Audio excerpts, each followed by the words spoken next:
Hi and welcome back.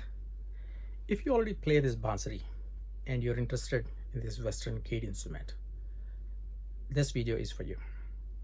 I just want to compare the two instruments and tell you about the transition from Bansuri to the Western keyed flute. Each instrument is great in its own way and each one has its own pros and cons.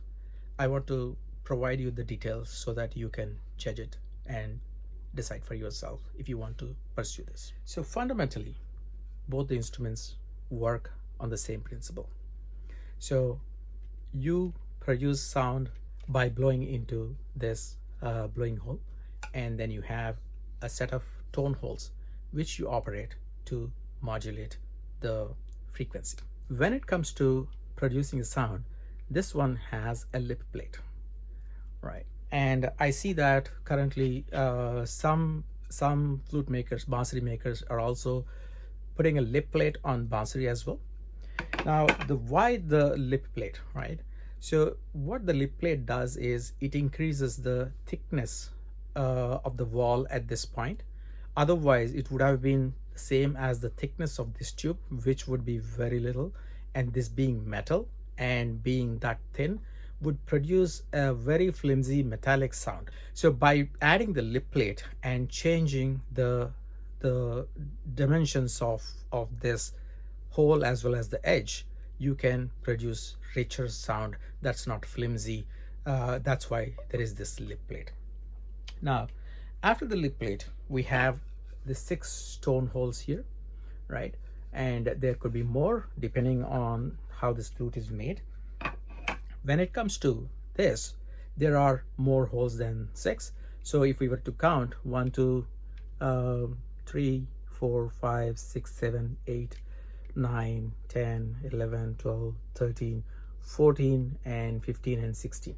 In this case, like we said in a different video, when you operate the holes, you change the length of the air column, thereby increasing it or decreasing it and changing the frequency, right? That's how you produce notes on this.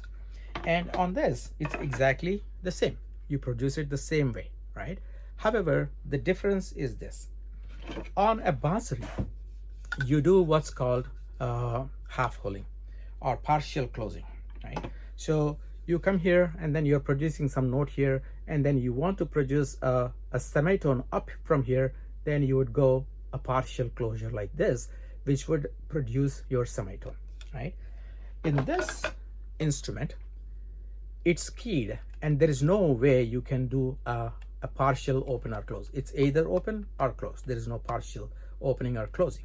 So in order to produce that partial opening or closing effect, they had to redesign the way the holes are positioned, and they had to provide more holes, and they had to operate those holes.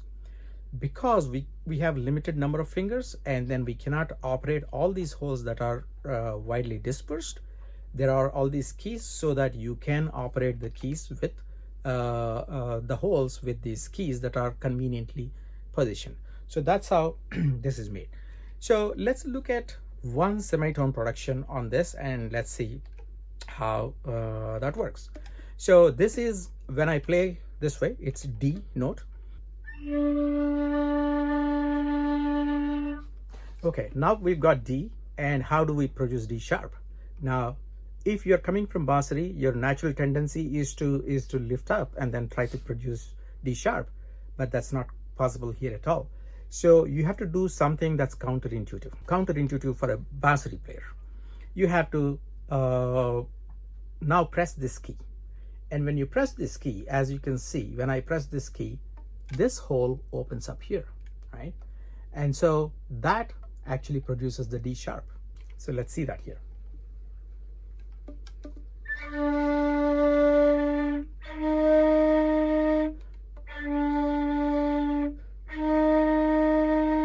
That's how you produce. So how is this working here? So when we close these 6 keys, what's happening is this key is closed by default. That is, if I don't press anything, it's closing by default. Now, if that is closed, what is the effective length of the air column? Right? The effective length of the air column is determined by the nearest open hole, right? So this is the nearest open hole in this case when I press these three, because that one is closed. So this is the nearest open hole, and so that is the length of the air column, and that is producing D. And when I press this, it's opening this key, and so the air column is now reduced. It's reduced to this size, only up to this point, and that is producing D sharp, right? So if you see, D is longer, D sharp is shorter, which is true with Bansuri as well. However, what is not true is, what is different is, you press these three, and then in Bansuri, you typically ascend this way to increase your pitch, and then descend to decrease your pitch. Whereas in this case, you are here, and then in order to increase your pitch from D to D sharp, you actually descended and pressed this key, which is counterintuitive if you're trained on Bansuri, right? That's one thing. Similarly, when you see the movement of this, right, this key is actually operating this key. This key is actually operating this one also, and operating this hole. So when you are playing on this one, this is the lowest 1, 2, 3, 4. That's the sequence. Whereas in Bansuri, you would go 1, 2, 3, 4. So it's always ascending, but here 1, 2, 3, 4, right? So it's ascending and descending. So with Bansuri, your brain might be wired to think that always opening fingers or ascending fingers are increasing pitch, and then closing fingers are descending or reducing pitch. However, this does not work that way. And it fundamentally, though air column length based sound production is the same between the two, the way the keys are placed, the way they operate is different, thereby actually producing that counterintuitive learning mechanism, which is essentially what you need to learn if you are you're migrating from a Bansuri to playing a keyed flute. So that's the fundamental difference. Then the other thing is, with Bansuri, since you're able to open and close the holes continuously, you're able to produce the gamakas. No, I'm busy right now. Go back. I'm busy right now. I'll come back.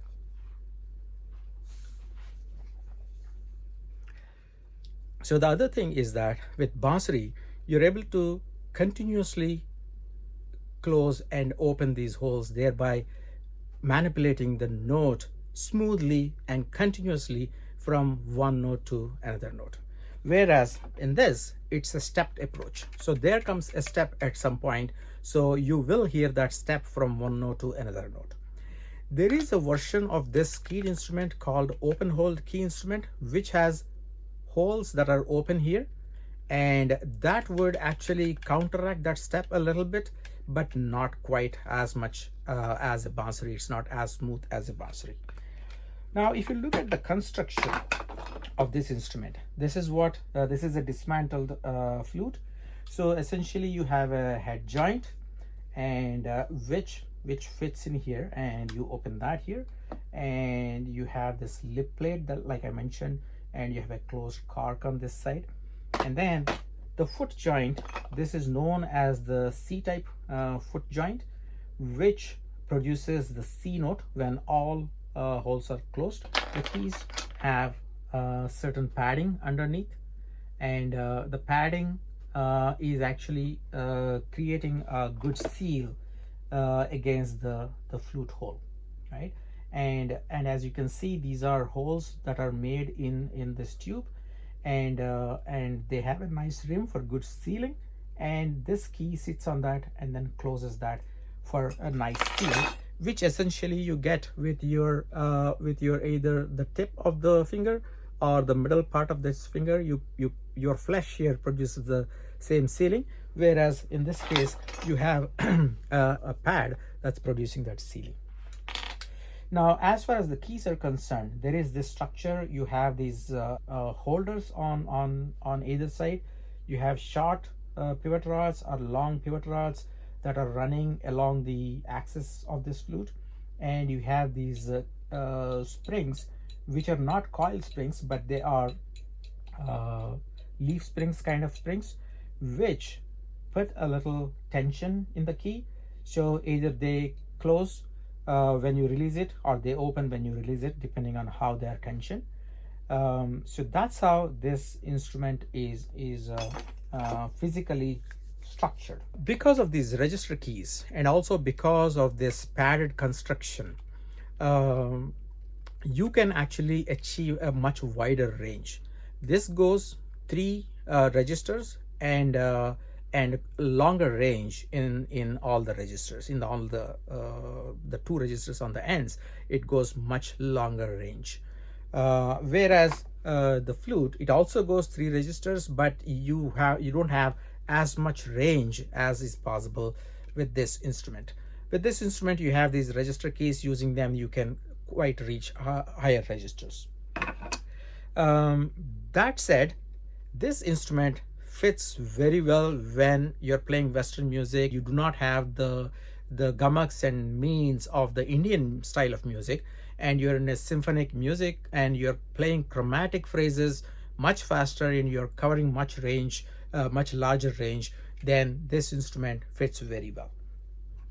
Now, if you can achieve a lot of the same with this instrument, why this engineering complexity, right? While I don't know the real answer, my guess is that during the Baroque period, there were flutes that were like this in concerts, but they were not loud enough, they were not mainstream, they were not properly tuned to the standard 440 hertz tuning or anything of that sort. Then came a gentleman called Theobald Bohm in the 18th century, and he standardized this instrument on 440, and then he adopted pretty much this instrument into this Western instrument. When he did that, he must have looked at the other instrument that he was already making at that point, and others were playing woodwind instruments such as clarinet, saxophone, and oboe and such, and then it makes it a natural choice to design this instrument based on those instruments so that musicians can easily transition between these instruments. So that may have been the reason why this complexity exists. But on the other hand, this is a more natural and very simplistic design, and it's just you and this instrument. There is not a whole lot of engineering behind it. There is no maintenance, but it has a lot of versatility and can produce Indian music very well. The gamuks and then the meets and the continuous modulation, it is very close to a human voice when it comes to those. So these are the pluses of this instrument. But if you want to expand your instrument range and you want to try this out, you can always try this out. But remember that certain ideas that you already have as a Bansuri player, you have to set them aside and think of this as a slightly different instrument. And when that need arises to produce those komal swaras, your brain has to be wired to say, now I have to do it in a different way than how I do it in this, right? It keeps your brain sharp. But when it comes to really producing the means and gamuks, nothing beats a Bansuri. So those are the comparisons between these instruments. And of course the material, right? This is bamboo, which is a natural occurring material, and this is metal, typically brass or nickel, which is coated with silver or sometimes made directly with silver, gold, or platinum. So this is a metal thing. And so when you look at the sound of the timbral quality of the instruments is very different. This has that metallic tone and this has that bambooish tone, which is a lot complete in terms of the frequencies that it produces. So those are the comparisons, pros and cons. It's not that one is better. It just depends on where you come from, what background you come from, and what sort of music you're playing. Hope I've given you this background to put you in a position to judge for yourself and then decide the course of your musical journey. Thanks for watching.